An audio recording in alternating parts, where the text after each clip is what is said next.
Chilling tales for dark nights.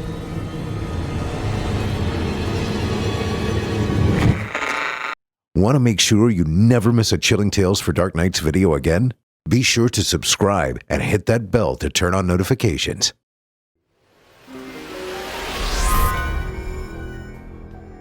This episode is brought to you by Fume. Went out with friends and they reach into their pocket for certain bad habits. Show them they could start good habits by showing them your Fume. Fume has served over 300,000 customers, and you can be the next success story. For a limited time, use my code DARK to get a free gift with your Journey Pack. Head to tryfume.com. That's tryfum.com and use code DARK to get a free gift with your order today.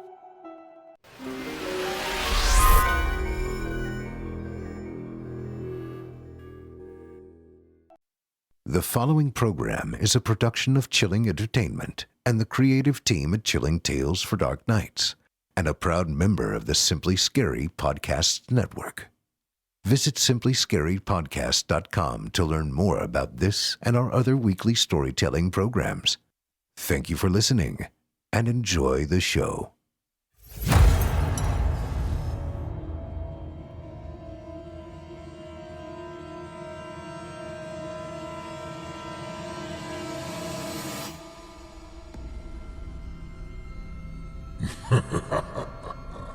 Good evening. I'm storyteller Otis Jiry, and I ain't your grandfather. From where I'm from, we don't do bedtime stories. And if that's what you were expecting, you're in the wrong place. If it's terrifying tales you're after, well then, I've got just the thing. Get comfortable, settle in, turn off the lights, if you dare. Your night is about to get a whole lot darker. Who needs sleep anyway?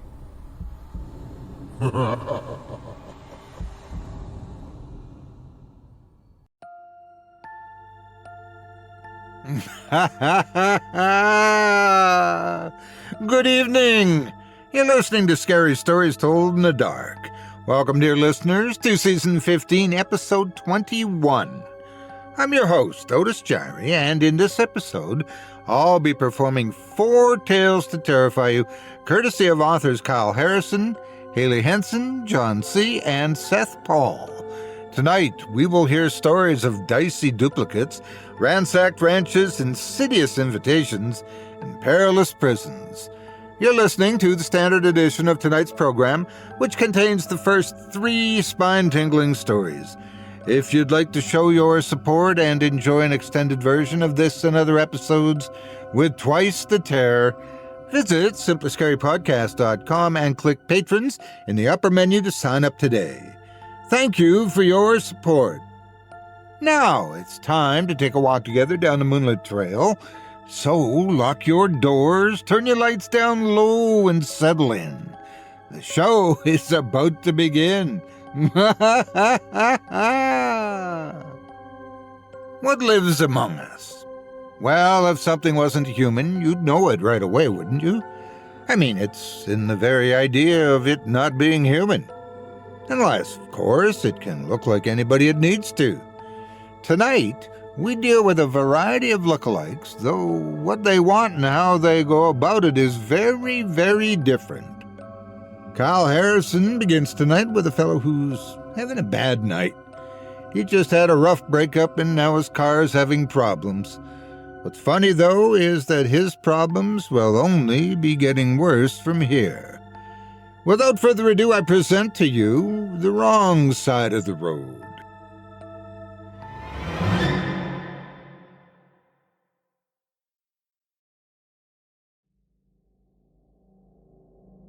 On Thursday, I drove up to surprise my girlfriend at her college campus. It proved to be the biggest mistake of my life. Not because I found out that she'd been sleeping with half of the men at the school, but because I decided to drive back home that same night. Maybe it was rage that made me drive away that evening. I wanted to be as far away from her as possible. But that same rage made me take a few wrong turns because my phone died and I'd been using it as a GPS. Then it began to storm, making the roads even harder to see in the darkness. Now I was relying on instinct to get home, and as a result, a 5-hour trip was soon becoming 8. I pulled over to a gas station to try and get directions, but I've never been great at learning how to read a map. The storm was growing even more intense with each passing moment. Not wanting to lose even more of my pride, I compounded my mistake and drove off without even checking to see if I needed fuel. 15 minutes later, the warning light came on, and I started searching the highway for an exit that had a gas station. I thought for sure I saw one, but as I pulled off, I soon realized I'd made another wrong turn. I kept moving forward down a lonesome country road, only with forest and the storm and my depression as company. I probably shouldn't have thought about what else could go wrong, but I did, and then I had a flat tire. As I felt it blow out, my vehicle ground to a stop. I was struck with even more rage. I started to shout and cuss at the sky. Maybe this was God punishing me, but I wasn't sure. Once I'd let the anger leave my body, I went to the trunk and searched for my spare tire. As I opened the hole where I expected to find it, I actually laughed when I saw that it was empty. I'd forgotten the last time I changed a flat and never replaced the spare. My luck was just about at rock bottom, and I slammed the trunk down and climbed back into the driver's seat to think. I was soaking wet, staring into the darkness of the void around me and wondering why all this was happening to me. I was a good person. I didn't hurt anyone. I sat there for another good half an hour waiting for the storm to pass. It was so dark I couldn't see anything in front of me, and the road was even lonelier and more haunting than ever before. Even though I didn't want to consider walking down that highway to find help, I knew that there wasn't anything else I could do by simply sitting here. Grabbing my wet coat and pushing it as close to my body as possible, I started down the road. The rain was cold against what skin of mine wasn't covered, and I couldn't stop shivering as I tried to hurry on my way. As the storm got close, I realized that my hopes of making it all the way to the fuel station were dwindling with each passing moment. I was sick, tired, cold, and felt like collapsing onto the highway. I think I even prayed that I'd pass out as I fell on my knees. Maybe somebody answered. I'm not sure, because what happened next was beyond my wildest imagination. I saw headlights moving toward me in the rain, my salvation, I hoped. I stood up and started yelling, moving into the road to wave my arms wildly. The car was slowing down, and I started thanking my lucky stars. As it came to a stop about 20 feet away from where I stood, I waited to see if they'd invite me to the passenger side and let me out of the rain. The wait was excruciatingly long. I began to wonder if they might decide to drive by. I wondered what I'd do if I saw a strange man drenched from the rain, standing in the middle of the road. Would I even help? Finally, the door clicked open, and I saw a shadowy figure waving to me to come closer. For a moment, I wondered if this was a bad idea. What if the person helping me was dangerous? My body decided for me, pushing me to the car to get out of the cold. As I opened the door, ready to thank the person who offered me aid, I found a lump begin to form in my throat. The stranger wasn't a stranger, or rather, the face was more familiar than I thought possible. The driver of the car had the same features of me, an exact mirror replica of my own shabby face. We stared at each other for a long moment, perhaps each wondering what this sort of strange occurrence could mean. Then, at last, my doppelganger waved me to get in. Stay out there any longer and you'll die of hypothermia or getting hit by a car or something far worse, the man said. My better instincts told me to get out and go back to my own car, somewhere on the side of the road. I couldn't wait for other help besides this bizarre mimic, but I wasn't sure I could take those chances. I climbed into the car and closed the door. The stranger revved the car and started down the road again, both of us quiet as we drove through the shadows. "I don't need to go far, just the closest fuel station. I can handle it from there," I told him. Sure." The driver said nothing for a long time, focusing on the road ahead. I couldn't really see anything because of the intense storm. I wasn't sure how far we'd gone, but as time passed, I was guessing that we weren't stopping at a gas station like I requested. "Maybe this was a mistake," I said as I reached for the door, but the lock was stuck and I wasn't able to make it budge. "This is something special," the doppelganger said as he took another turn, and I found we were even more lost than before, or at least that was how I felt. I was becoming quite certain the man who helped me now had his own agenda. "Let me out," I said, trying to make the door open. Instead, he picked up speed, suggesting that even if I could open the door, it wouldn't be wise to do so. Think about it. What are the odds that two complete strangers would meet on a night like this and just so happen to look exactly identical?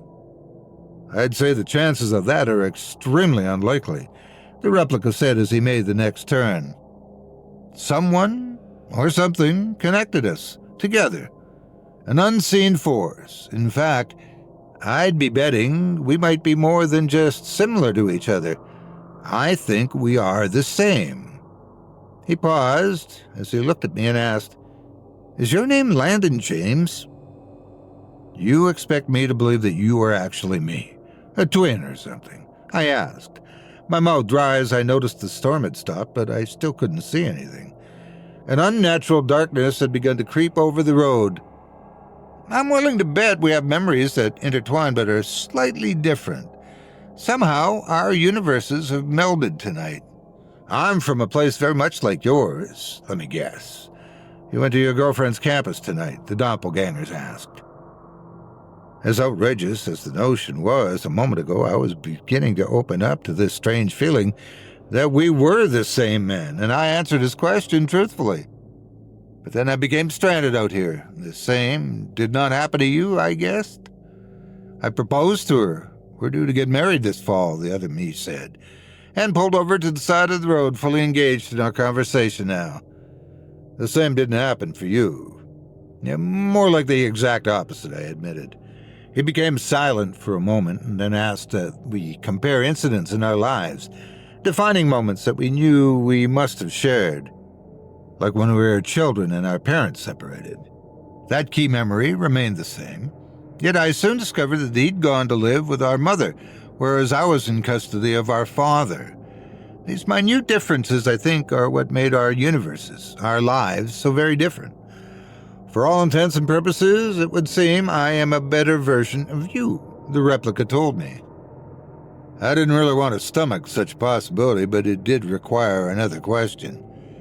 "Now that we've had our little chat, what are we going to do with me?"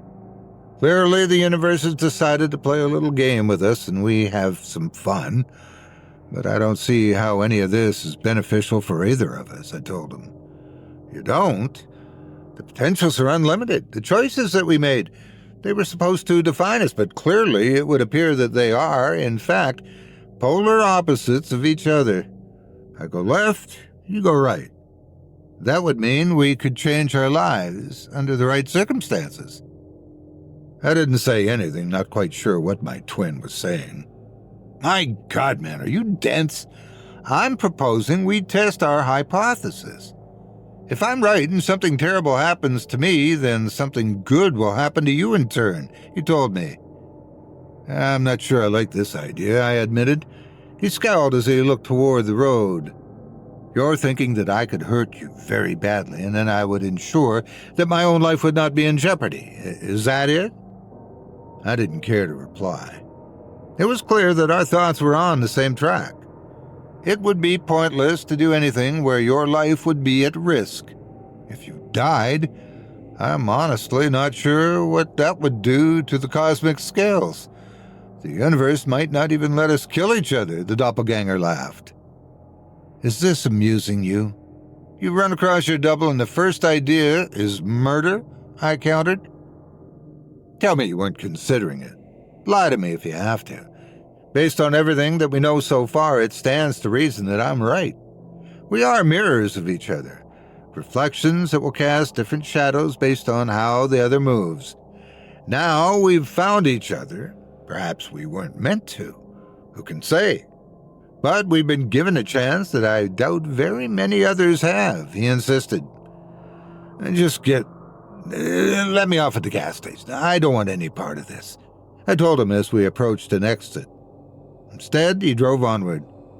I guess it really works that way, doesn't it? I'm so invested in this chance, so that must mean you'll be against it wholeheartedly. Fine. I'll be the one to throw the dice first and see where it rolls, he said as he spotted another exit. He found another gas station and came to a stop and told me he'd get me what I needed so that we could go our separate ways. I didn't believe him for a second. The experiment he proposed began to eat away at my mind and make me wonder how far he would go to see it through. What if he was right? What if I could find a way to tip the scales in my favor by making sure this twin was harmed? I've never been a violent man. Oh, sure, I've had fits of rage, but nothing major. I couldn't see myself hurting anyone unless it was self-defense. But it occurred to me that if I was so cautious, that meant my double was the opposite, willing to go to any lengths to get what he wanted. As if reading my thoughts, I heard a loud noise come from the gas station, and I jumped out just as I saw a body hit the window. I ran inside to see that the cashier and a customer were dead. My doppelganger was holding a weapon in his left hand, having shot them both. "What have you done?" I shouted. Well, since you refused to allow me to hurt you or myself, the clear answer presented itself here. The only way we can be certain that the karmic scales will tip in your favor is if I do something of this magnitude, he said as he pointed to the camera he'd destroyed. As far as the police will be concerned, there's only one of us here. If my theory is right, this action will spur something good to happen in your life, he concluded. You're mad, I said as I throttled him against the register and managed to get the gun from his hand, pointing it at his head. Well, do it then if you're so sure I'm wrong. Maybe I'm just an imposter. Maybe this whole set of events was a coincidence. You'll never know because you're a coward, he sneered. My fingers found the trigger, but I couldn't pull it. My hesitation told me that I wasn't sure how wrong he was. I didn't want to wind up worse off than I was before. I tossed the weapon down at his feet. I knew you wouldn't. As much as we're different, we are the same. He sneered as he picked up the weapon, and we both heard sirens in the distance. This is going to prove my point, he insisted as he hid from sight. I stood there completely motionless as the officers entered the gas station with weapons raised. I showed that I was defenseless, and they checked the rest of the facility. My doppelganger had made himself scarce as they checked the bodies. One of the officers asked if I was all right. Just a little shaken, I admit. They paused as they saw something on the counter, commented that I was extremely lucky or very unlucky, and passed me a lottery ticket. I was about to tell them it wasn't mine when I noticed there were winning numbers scratched off. Well over $500,000. The officers took me outside to make a statement, but the storm was getting bad again, so abruptly they had to leave and told me to come to the precinct first thing in the morning. Without rhyme or reason, I was soon alone at the fuel pump holding the winning ticket. A few moments later, I heard my own voice from the bushes. My evil twin was back, smiling broadly. It's like I said, isn't it? This proves it. We have a tether between us. Look at what I've given you tonight, he said excitedly. You killed 2 innocent people, I told him. You just don't want to admit that you're capable of the same, he argued. I was doing my best not to panic. This had gotten out of hand so fast that I regretted ever stepping foot into his vehicle. This was a sick farce that the universe was not going to let us simply walk away from each other. I knew now that because of the way he stared at me. Fine. Then we need to get out of here and come up with a plan about what we do next. I'll drive, I said. The doppelganger looked at me skeptically, maybe to see whether I was lying or not, But then he passed the keys. "I knew you'd come around," he said as he climbed into his vehicle. As we drove away, I clenched the steering wheel hard, thinking about everything that had transpired. It would seem that the best course to take would be for us to take turns. One of us should have a good week, and then we switch. We plan ahead, so we know what to expect. My replica was rambling as I scanned the road. I was thinking over every sorry mistake in my life, every failure, every regret I had. According to my doppelganger, all of that hadn't even been my decision at all. It was fate. I was predestined until I met him to continue to be a loser. Up until tonight, I was sure those choices had been mine and mine alone. But the universe taught me a cruel lesson that I was a pawn in a cosmic chess game that I didn't control. Perhaps it was time to take back some of that. "There's one parameter that you haven't accounted for," I said, interrupting the strange doppelganger as I picked up speed. "Something good will happen to you if something bad happens to me, right? But what if something equally bad happens to both of us at the same time?"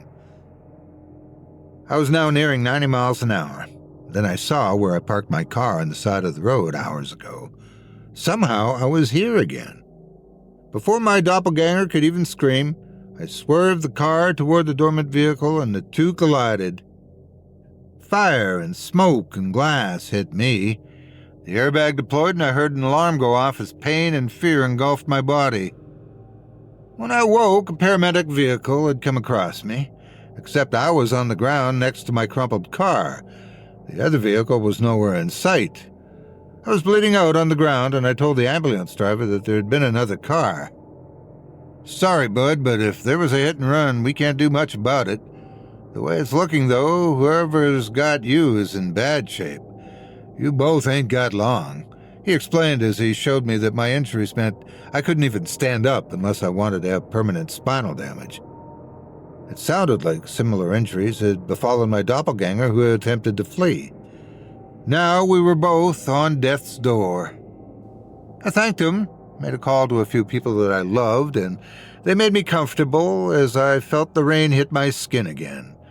I realized that the cruel lesson the universe had chosen to teach me was now coming to an end for both me and the twin I'd encountered this night.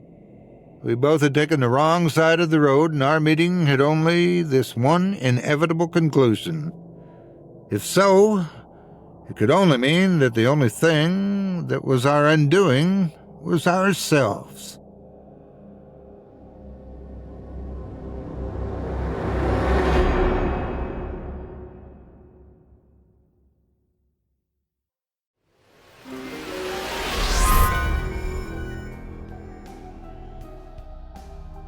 This episode is brought to you by Fume. There's no sugarcoating it, folks. Times are tough. And when things are tough, sometimes we get stressed out.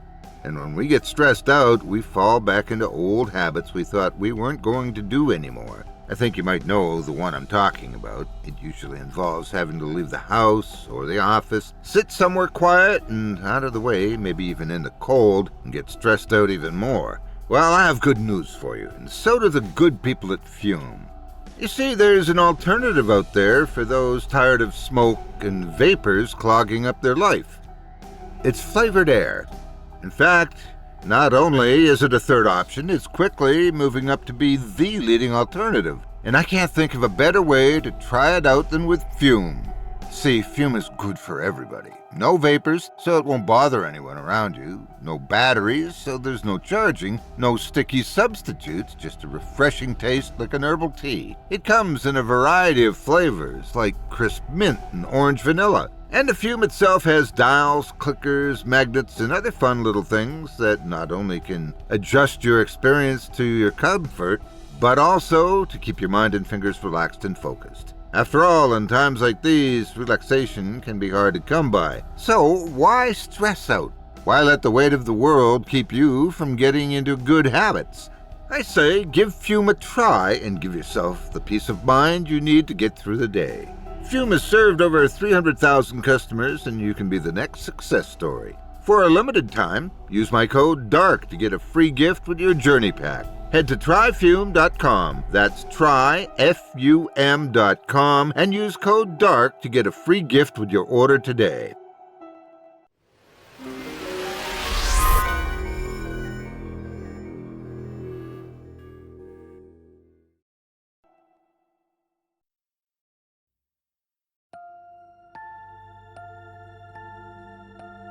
I hope you enjoyed The Wrong Side of the Road by Kyle Harrison, as performed by yours truly.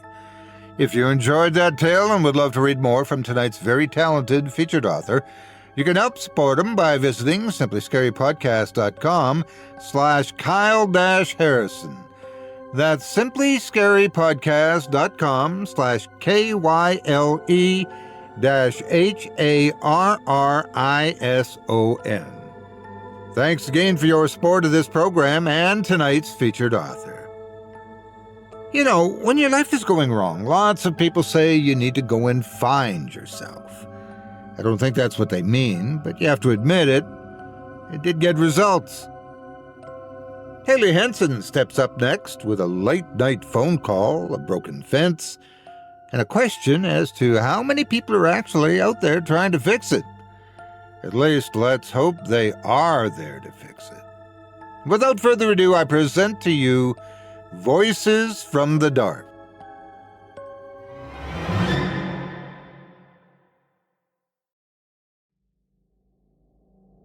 It all started with a phone call. I picked up on the third ring. "Jesse," Paul started, his voice cutting through the silence of the night and waking me from the deepest sleep I'd had in a while. "I just checked on your cows, and a couple of them slipped through a break in the fence." Rubbing a hand over my face, I blew out a frustrated sigh and peeked at the clock on my dresser. The red numbers glared back at me tauntingly. 11:32. Despite being absolutely exhausted, I knew my farmhand couldn't handle it all on his own, and these cows were my bread and butter. If I lost any more, I'd be madder than a hornet's nest. "Jesse," Paul questioned, "you fall asleep on me, brother?" I shook my head, more to convince myself than him, sat up in bed and threw off the covers. "I heard you, just real tired is all, but I'm up."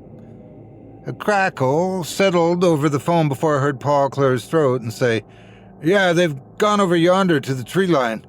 I'm sure we can get 'em rounded up, though, and we'll get you back to bed here soon." With a tug, I yanked on my boots and laced them up. "Thanks, brother. I appreciate your help. Just let me get my bearings and I'll be there in 2 shakes." "See you in a bit," he said, the phone disconnecting. Honestly, now that I thought about it, the fact that Paul was even out this late was strange in and of itself. I didn't know what he was doing out in the pasture at this time of night, but I did know it wasn't safe. For the past couple of weeks, cows had gone missing right and left, and I'd increasingly become helpless. Something had to give, and it wasn't going to be me. Whatever or whoever was doing this was going to pay for the chaos they'd caused one way or another, because there wasn't any way I was just going to roll over and let it happen. With a glance in the mirror, I ran my hand through my hair, blew out a breath, and switched on my lamp. I threw on an old flannel and headed downstairs just in time to be caught by my little sister. "Jesse, what are you doing up so late?" she asked, her big brown eyes peering up at me from the living room couch. "You know," I started, a small grin tugging at my lips, "I should be asking you the exact same thing, young lady." With a huff, she held her nose in the air and looked down at me, a bowl of Cap'n Crunch in her hands. 16-year-olds don't need a bedtime." She paused, then pointed toward a bowl. "Besides, I was famished. You can't cook worth a crap." "Famished," I muttered, the word floating from my mouth with a sarcastic breath. I don't know why in the world you go around using words like famished, but my squirrel and dumpling beat a bowl of Cap'n Crunch any day. I quipped, my hand coming down to ruffle her hair. She scrunched up her nose, set her bowl down, and rolled her eyes before saying, "You and I both know that's a lie." Suddenly, noticing that I had my shoes on, she quirked a curious brow and asked, "Where are you headed this late at night?" Booted feet trudging over to the door, I winced when I heard the floorboard squeak. I really need to replace that. I'm headed out to the pasture. A couple of cows got loose, and Paul needs help rounding them up. I should be back before sunrise. Just make sure. I'll come help too, she retorted, already racing over to her room to track down her own boots. Ava, I shouted from the living room. Don't worry about it. I'm sure between Paul and I we'll do just fine. Despite my qualms, I watched as she came clomping out of her room, feet shoved into worn, weathered boots and her braids loose, baby hairs sticking out in every direction. With a shake of my head, I chuckled at her stubbornness, realizing this was just one battle that wasn't worth fighting. Stepping out into the cool air, I waved her onward, unlocking my old pickup truck and shoving my key into the ignition. Ava plopped down on the seat next to me, her hands picking up at a scab on her elbow. The old truck choked a couple of times before finally sputtering to life, and then we were speeding down the old dirt road, dust kicking up into the air in thin brown puffs. When we finally made it to the ranch, though, Paul wasn't anywhere in sight. Only having a landline had its advantages and its disadvantages, and right now it was the latter. Maybe he'd run back home to his old lady. She was as big as she was round, her belly stretched out clear in front of her like an overly ripe watermelon. This was going to be their first child, and she was due any day now. Paul, of course, was increasingly paranoid that something would happen to her, or she would need something when he wasn't around, so he never strayed too far from her side. Although I haven't ever married and had kids of my own, my worry was somewhat similar when Ava was out of my sight for too long, so I couldn't blame the man for running off if that was the issue. Shoving the thought aside, I made a mental note to call him about it later. "Jesse!" Ava called, her voice cutting through the still of the night. She'd already hopped out of the car and was halfway across the cow pasture, standing right smack dab in the middle of it. "Ava! It's darker than sin out here. I need you to stay close to me. There's no telling what's lurking out in these parts at this time of night." "Oh, come on," she yelled back. "Don't be a baby."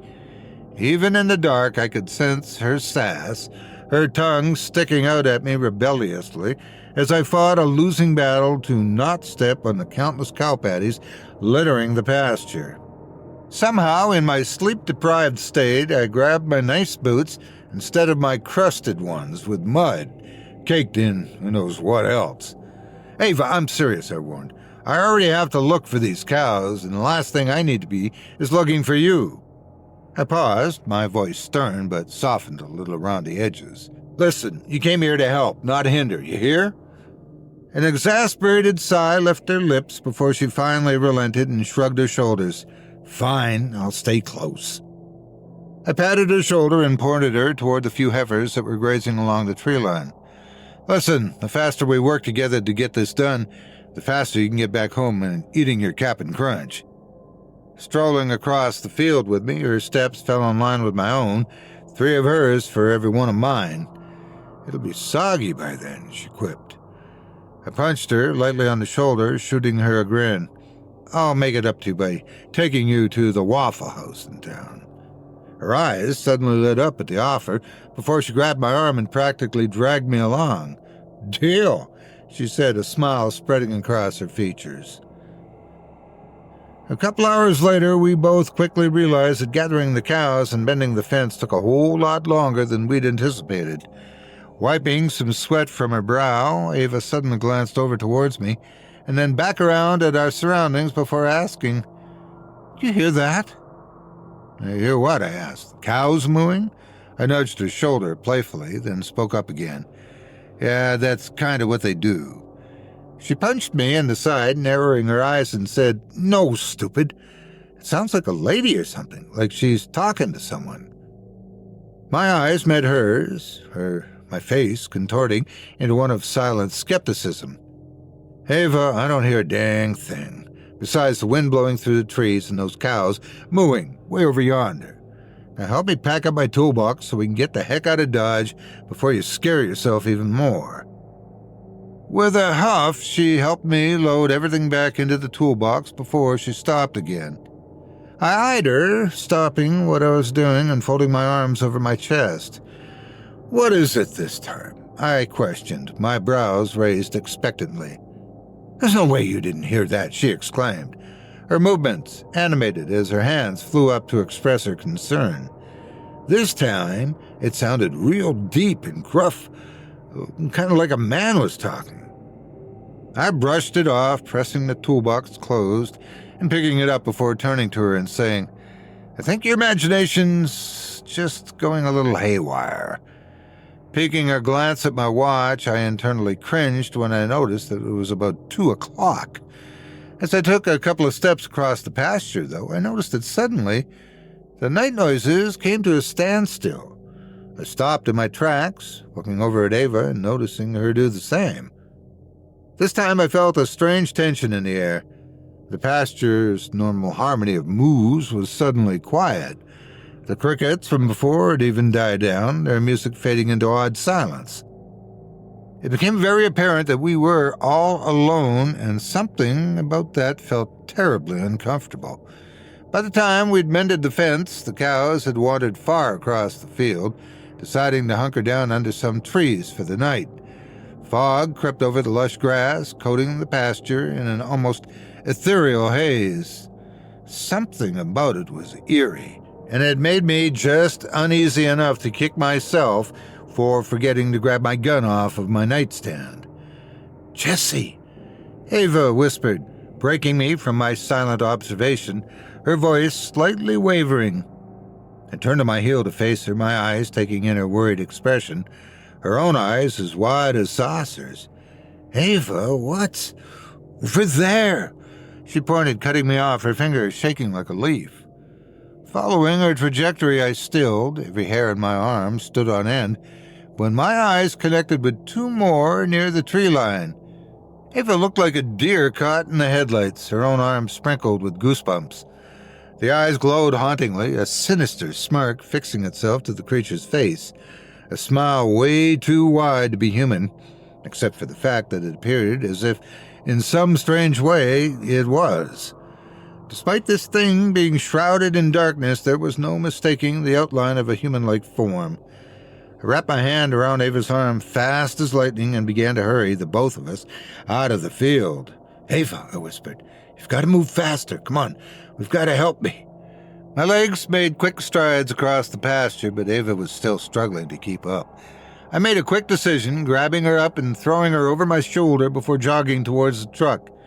I threw the both of us inside, quickly locking the doors and peering out across the pasture, expecting to see those glowing eyes still fixed on the 2 of us.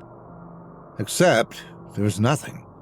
Still shaken up, I shoved my key into the ignition of my old diesel truck, hoping and praying it wouldn't give me any trouble this time. A shiver raced down my spine as time crawled by. Distressed, I waited for the orange glow of my instrument panel to fade, mirroring the unsettling memory of that creature's eyes, the way they gleamed from the depths of the woods, only proving to add to my ever-growing anxiety. When the engine roared to life, though, there was no relief. The turbo barely had a chance to awaken before I got the heck out of Dodge, barreling down the road, a spewing plume of rolling coal left in our wake, a frantic attempt to outpace the lurking fear behind me. "What was that?" Ava suddenly asked, her knees huddled up to her chest as her arms wrapped securely around them. With a quick scan of my surroundings, I looked in the rearview mirror and exhaled a sigh of relief when there was nothing but the trees and a cloud of dirt behind us. I honestly have no idea what that thing was, but I do know that I'm going to call Paul as soon as we get back to the house and get this all straightened out. My voice shook slightly, but I tried to mask it, clearing my throat and gripping the steering wheel instead. The last thing I wanted was for Ava to know that I was scared out of my doggone mind. "Jesse," she said, her voice soft and quiet, hands picking at a loose string on her jeans. "It's okay to be scared." I knew she was only trying to comfort me, but one of us had to be strong, so I shook off my fear as best I could and reached out a hand to pat her knee. "I'm not scared," I replied, my voice smooth and even. "I'm just worried." The second we pulled up to the house, though, that worry slowly morphed back into fear. Something was familiar and lying on the front porch. Slamming the truck into park, I hopped out and ran up to it. There, splayed out across the wood, was a bloodied mass. A cow. I held back a gasp, trying and failing to steady my stomach as it bubbled and churned. Instead, I bent over and dry-heaved, the smell infiltrating everything around me. Blood and guts squirmed and writhed, with millions of maggots, the badly slaughtered heifer, lying there with her black, glossy eyes staring up at the ceiling, tongue dangling from her mouth. Large lacerations covered her body, monstrous chunks missing from the abdominal area. It took all I had not to vomit. The sound of the truck door rang out as Ava closed it, and before I could stop her, her feet were padding across the grass to stand beside me. I heard a gasp before she quickly reached toward her shirt, tugging it over her nose to mask the horribly wretched smell. Covering my own nose with the sleeve of my flannel, I motioned for Ava to follow me inside. I needed to inspect the cabin, but I also wanted to keep her close.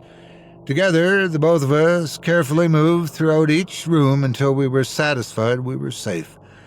Once we both gave the okay, we plopped down on the couch and just stared at each other. Neither of us mentioned the cow still lying outside on the front porch, but I was certain that somehow we both knew how it got there. Exhaustion clung to us like a wet t-shirt, but it was apparent that the adrenaline coursing through our systems had us both working in overdrive. And that's when I heard it. The landline in the kitchen. It's got to be Paul. I stood from the couch and hurried over to the phone, nearly tripping over my own feet as I answered it on the first ring. "Paul?" I questioned, my voice a bit too loud, a bit too unrestrained, and a whole lot of worried. "Where the heck were you, man?" Suddenly the line cackled, and a voice came back over the speaker. "Jesse, Paul's..." There was a pause, but the slight edge that the voice had was unmistakable. "Missy, is that you? Where's Paul?" "Paul's..." Her voice wavered again before I heard the phone being snatched from her hand, and another voice floated over the line, the tone both sinister and calm. "I'm sorry, Jesse," it crooned, its voice deep and smooth. "Paul's not here right now. In fact, Paul was just getting in the way, so I simply had to..." And the voice trailed off, the line crackling again. Fear coursed through me, and I couldn't help but break out into a cold sweat, the realization finally dawning on me. This was the creature. Instead of following us home, it had run back to Paul's house. But why? "You," my voice shook. You didn't kill..." "Oh, but I did," the creature hissed. I could almost feel its grin widening at my unbridled disbelief. "You see," it started. "I'll say it in a way that your poor human mind can comprehend. Missy here's got a bun in the oven." The creature drew out, and then he suddenly went quiet, giving me a second to let it all sink in. And when it finally did, I paled and nearly dropped the phone when it responded. "And it doesn't belong to Paul."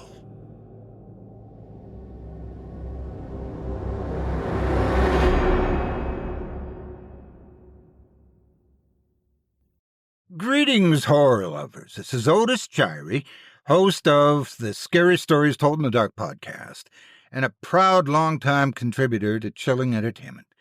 Today, I'm here to share a tale that's all too real, and one that hits close to home. First, let me extend a heartfelt thank you to our incredible community. For over a decade, your unwavering support has fueled Chilling Entertainment, allowing us to bring you the haunting tales and chilling experiences you crave. But today, we find ourselves at a crucial juncture, and we're turning to you for help.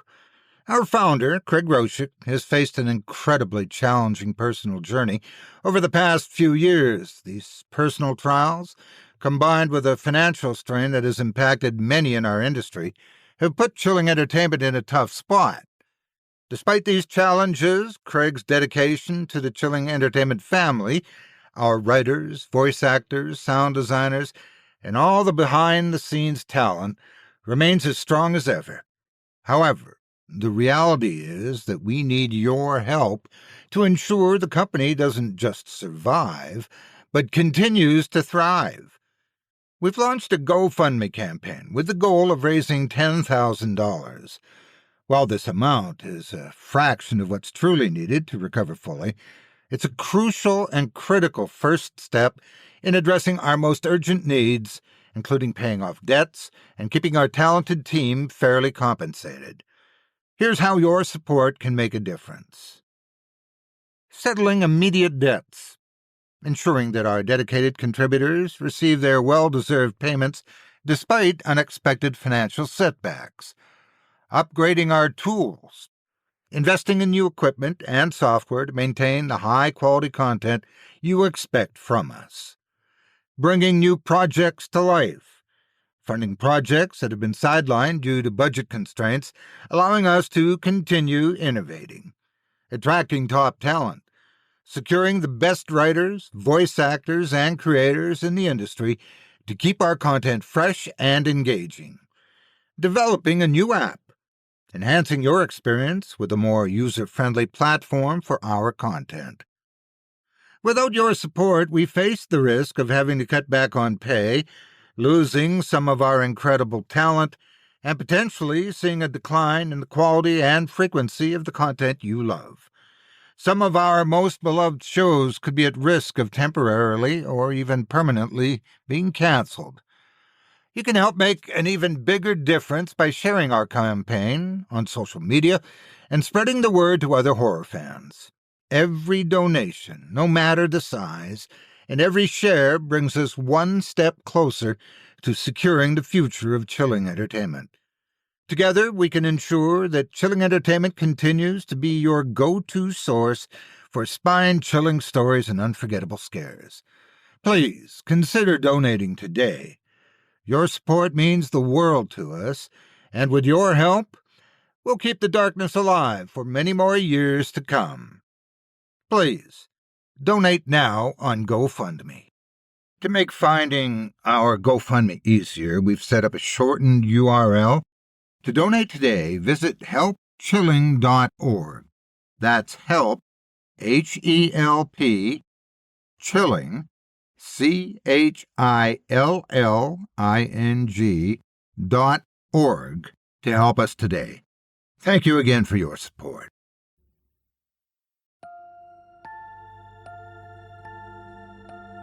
I hope you enjoyed Voices from the Dark by Hailey Henson as performed by yours truly. If you enjoyed that tale and would love to read more from tonight's very talented featured author, you can help support him by visiting simplyscarypodcast.com/Hailey-Henson.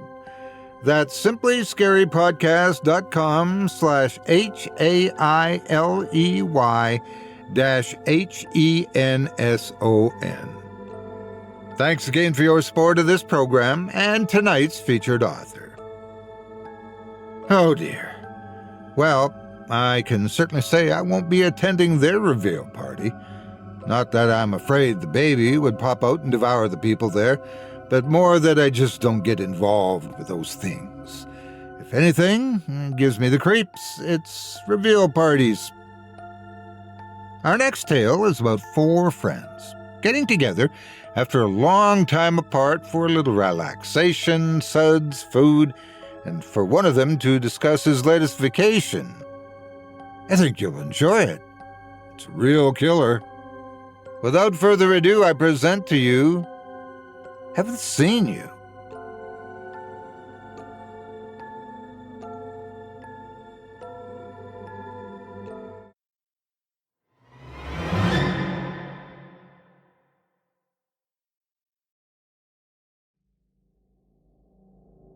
Haven't seen you in a while. Come on by, man. We'll watch a movie. Yeah, have a few laughs. I got the text while I was sitting on the can. Now, normally that sort of thing happens. Texts can come at any time, appropriate or not. But probably this one time I should have taken it as a sign that things were not going to go well. I probably shouldn't be so flippant about it, since I did lose 3 friends that night. But I can't help it. It's like a survival mechanism. As long as I don't take it too seriously, it softens what happened. It makes it seem surreal and out of place, not real. But it is real because I'll never see them again. Joey and I had known each other since elementary school. I'd like to say it was something deep and meaningful, but really we were just two kids that bonded over Beavis and Butthead and fart jokes. Matty was a few years later, and he introduced us to the joys of land deathmatch gaming. We spent many years going to each other's houses with our computers, plugging them into each other and blowing each other away until 2, sometimes 3 in the morning, and that included school nights. Ike wasn't until late high school, and he introduced me to tabletop gaming. That took over the deathmatch stuff really quick. Pizza, yelling at each other over dice rolls, and making fun of whoever picked the elf that time around was exactly the way the four of us got through college. Yeah, we were lame. We all went to the same community college together because we were friends like that. Couldn't even be bothered to move away and learn at a real school because that would mean we'd never see each other again. And that would have been the worst thing of all. Then, though, Matty got a girlfriend, got engaged, got married, and suddenly he wasn't showing up so much anymore. We'd still see him, but not as often. Then Ike made something of himself and turned his love of tabletop gaming into making a tabletop simulator and selling it through his website. Made himself a pretty penny. Then he got engaged, got married, and he started showing up less. Then I started working in an auto garage. Not glamorous, sure, but it paid well. Then I met Kelly. We got engaged, got married. We've got a kid on the way. We'll be the first. Joey, though, he never got that far. He never left the world of the fart joke.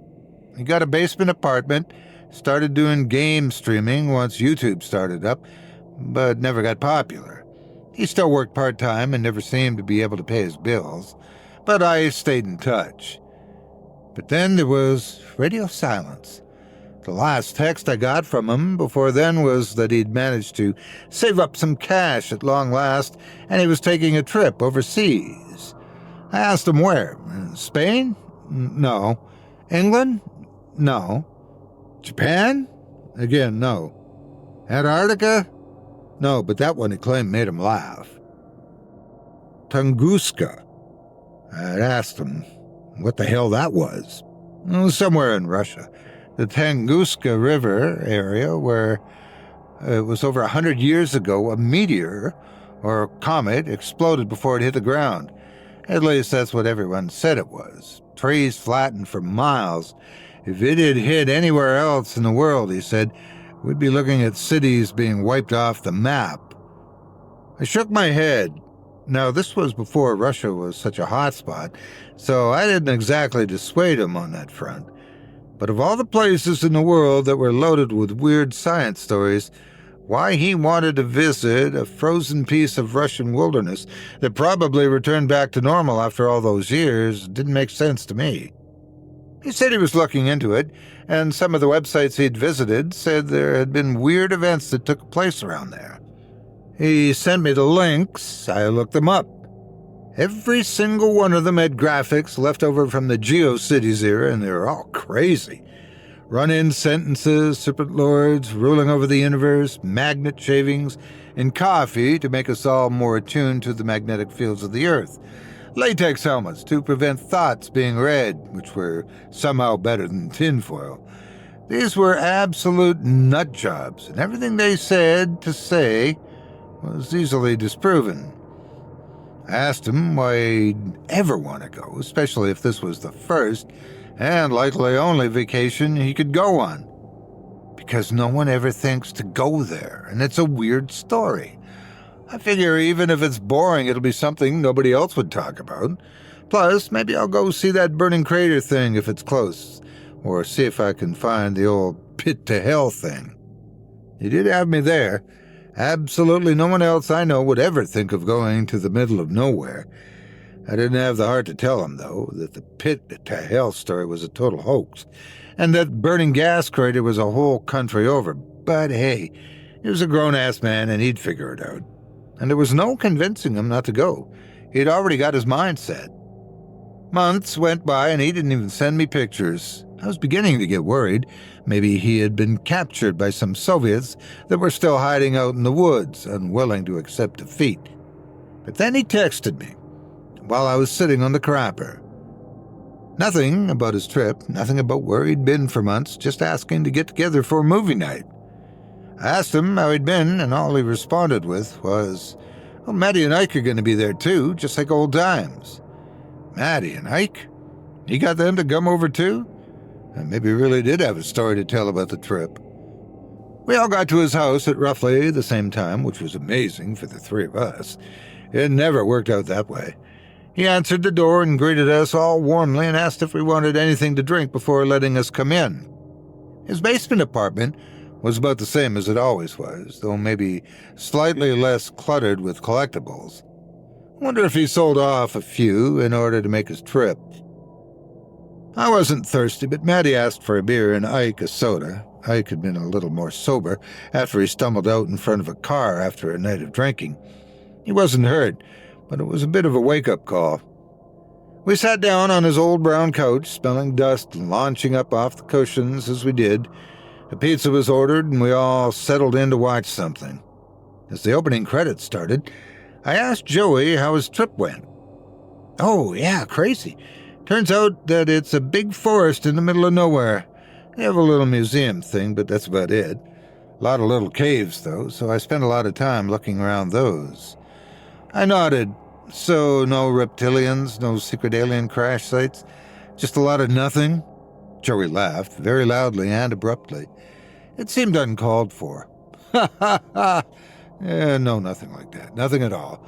Just a lot of trees and caves. Oh, and did you know that Gas Crater is a whole country over?" Now that you say that, I thought that was somewhere else. Oh well, I just need to use the bathroom. If the pizza gets here and I'm not back, just go ahead and grab the money on the table. At that, he left the room, and then we kept watching the movie. He seemed to be taking his sweet time. I paused the movie for a moment and checked how much was left. He'd been in there for 15 minutes. I got up to check on him when the doorbell rang, and I turned to Ike. "Hey, check and see if Joey passed out in the bathroom or something, would you?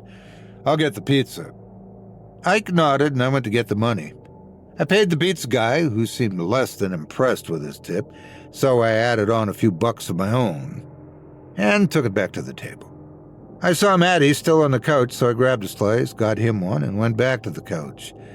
Maddie checked his watch a little bit later. The hell, they both fall in? What the hell's taking them so long? As if in response, we heard the bathroom door finally open, and Joey sat down on the couch. "Oh, man, sorry guys, I didn't know what I ate. That was rough." Ike, too, came back and sat down. I looked at the both of them. Pizza's here." Ike nodded, staring at the TV. "Uh-huh, I'll get some in a bit." "It's gonna get cold. You hate cold pizza." Ike blinked. "I do? Oh, right, yeah, I do." Maddie got up. "Well, now that you lovebirds stank up the toilet, I'm going to go use it. Back in a minute." I heard him tromp down the hall to the bathroom. A moment later, Joey got up. "Well, I'm up for pizza. I'll just go get some." And then he too left the room. I sat there on the couch, just me and Ike. Ike did not look well. The way he stared at the TV and how he'd been talking got me concerned about him. "Ike, you only had one beer, right? You feeling okay?" "Huh? What? Oh, yeah, I'm fine. Never better. Maybe it's just been a while since I've had something to drink." "Yeah, one bud will do that to you, certainly. It really takes you out of the game." Maybe it was a harsh thing to say, but damn it, I couldn't shake that he was not well. That, and how long does it take to get a slice of pizza?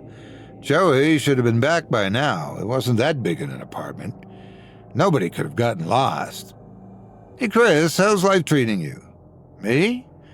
The question took me off guard, not because of what he said, but that it came from Ike.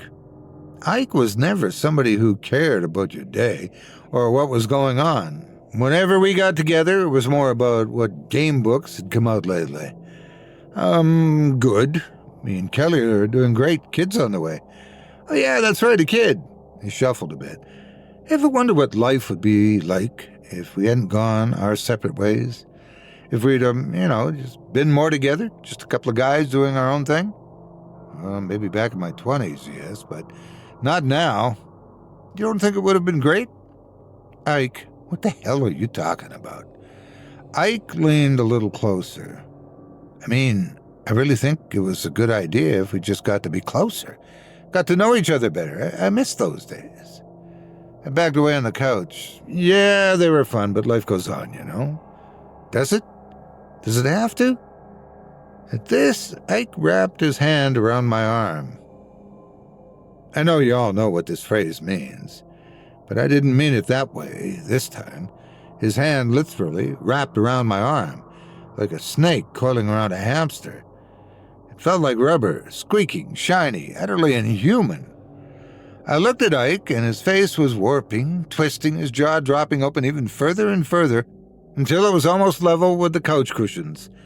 It widened, and inside were rows and rows of sharp-pointed teeth. I saw my life flashing before me, and my first instinct was to run, get away. And as I stood, I expected that hand on my wrist to pull me back with superhuman strength and hold me down, and that mouth to do whatever it was going to do. Instead, the arm stretched like taffy, growing thinner and thinner, until at last it snapped. Ike gave a little cry like he'd been poked with a pin, and looked at the stump. It spurted a small, sad stream of green liquid, and the melted face looked even sadder as it prodded. I got up, running to the bathroom, finding the door closed. I opened it, knowing something was terribly wrong, that Joey was somehow responsible, and that Maddie and I had to go. But as I opened the door, the realization hit me. Of course, Joey hadn't gone to get pizza. He had something else in mind. What was once Joey had become a monstrous, slug-like creature, mouth stretched in a wide parody as it slowly, carefully swallowed the last of Maddie's foot down its throat. It held him, punching and fighting inside a throat sack that looked more like an overstuffed garbage bag. He turned to me, his eyes sticking out like a frog's. "Oh, Kris." His voice was deep, twisted, distorted, probably not helped by the full-size human being in his throat. "Didn't Ike talk to you? Why aren't—" His froggy eyes saw the hand dangling. "Ike! You were supposed to corner him. You're still too weak to just hold him. That hand is going to take forever to put back together." I slammed the door on him, ripping the dangling, rubbery hand on my wrist loose, and headed for the front door. Ike, still looking like a melting snowman, tried to get in my way. I dodged into the kitchen, where the pizza box stood, and I saw Ike trying to reshape himself into something more suitable for the space and the situation. I didn't pay too close attention, as I was too busy picking up a chair and smashing it over his head. He went down in a pile of mush, and he wriggled, still too unused to his new faculties to keep himself together. I ran from the basement, hopped in my car, and took off. I got home, told Kelly I loved her, and that we had to move immediately. She asked why. I told her the truth as best I could. Joey was a very different man, and he scared me. I did my best to warn Maddie and Ike's wives via phone as well. I know they didn't believe me, but I tried.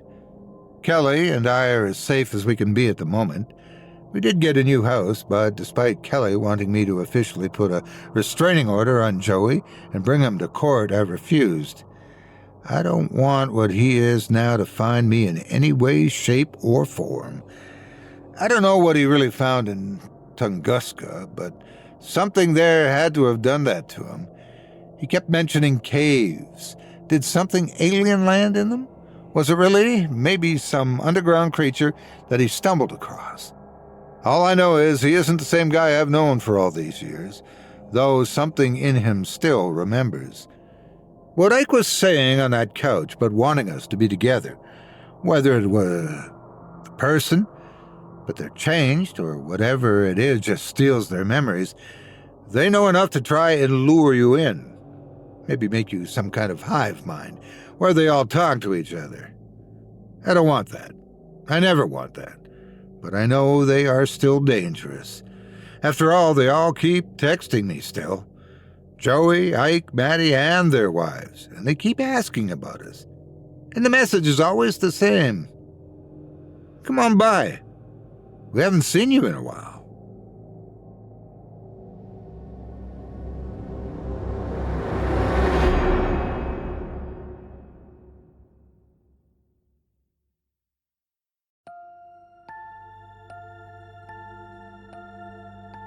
I hope you enjoyed Haven't Seen You by John C., as performed by yours truly. Thanks again for your support of this program and tonight's featured author. There's a quote, "Greater love hath no man than this, than to show up, lay down, and get eaten by his friends." Wish I could remember who said that. Idi Amin, maybe? Maybe not. Thanks again for your support of this program and tonight's featured author, as well as all of our other authors who provided us with stories tonight. Now, before we go, I'd also like to take a moment to thank you personally for joining me on this episode of Scary Stories Told in the Dark. If you've enjoyed what you've heard on today's program, please take a moment to stop by our iTunes page or wherever else you listen to your favorite podcasts and leave us a 5-star review and a kind word. It makes a huge difference and would mean a lot to us.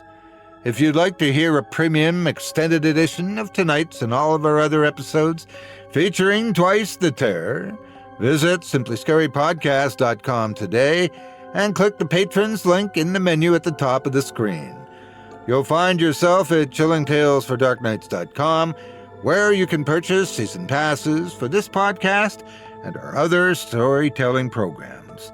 Or become a patron for as little as $5 a month and get access to our entire audio archive dating back to 2012, all of it ad-free.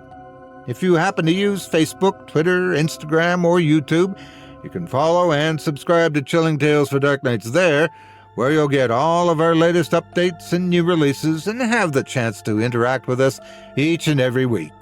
You can subscribe to me on YouTube as well at the Otis Jiry channel, where you'll find releases of my series, Horror Storytime, dating back to 2014. And you can find me on Facebook, Twitter, and Instagram too. Just search for Otis Jiry. Until next week, stay spooky and get some sleep, if you can.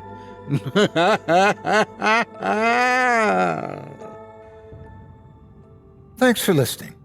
You've been listening to Scary Stories Told in the Dark, a production of Chilling Entertainment and the creative team at Chilling Tales for Dark Nights, and a proud member of the Simply Scary Podcasts Network.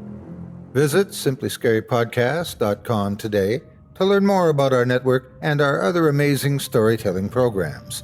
Tonight's program was hosted, and its featured stories performed by yours truly, Otis Jiry. Selected stories have been adapted with the kind permission of their respective authors. Original music provided by Luke Hodgkinson and Jesse Cornett. Sound design and final mixing and mastering provided by executive producer and director Craig Groshek. Program's artwork and logo by David Romero. If you're looking for some fresh tales on a daily basis while waiting for the next podcast, check out my YouTube channel, the Otis Jiry channel, and my extensive collection of narrated tales there. Simply search on YouTube by my name, and you'll find me. And don't forget to subscribe and press the bell notification icon to get my latest releases. Got a scary tale of your own that you'd like performed? I take submissions. Email it to me today at otis@simplyscarypodcast.com to have your terrifying tome considered for production in a future episode of this show. That's OTIS@simplyscarypodcast.com. If you've enjoyed what you heard on tonight's program and are joining us on your favorite podcast app, subscribe to us to be sure you never miss an episode, and leave a 5-star review and a comment. Your feedback means a lot to me. You can also follow Chilling Tales for Dark Nights and yours truly on Facebook to connect anytime and get the latest updates on this and other programs and my channel. If you're listening on the Chilling Tales for Dark Nights YouTube channel, do us a favor and hit the subscribe button and the bell notification icon for ctfdn as well, to get more spooky tales from me and the crew, and another episode of this program each and every Wednesday. And don't forget to hit that thumbs up button to tell us how we're doing and leave a kind word or a request. And don't forget to visit us at chillingtalesfordarknights.com and consider supporting the team by becoming a patron. In addition to helping us out, you'll get exclusive access to our audio archive and ad-free downloads of all your favorite stories, including those you've heard on this program. As for me, I'll be back next Wednesday with more terrifying tales to keep you up all night. But that's all right. Who needs sleep anyway?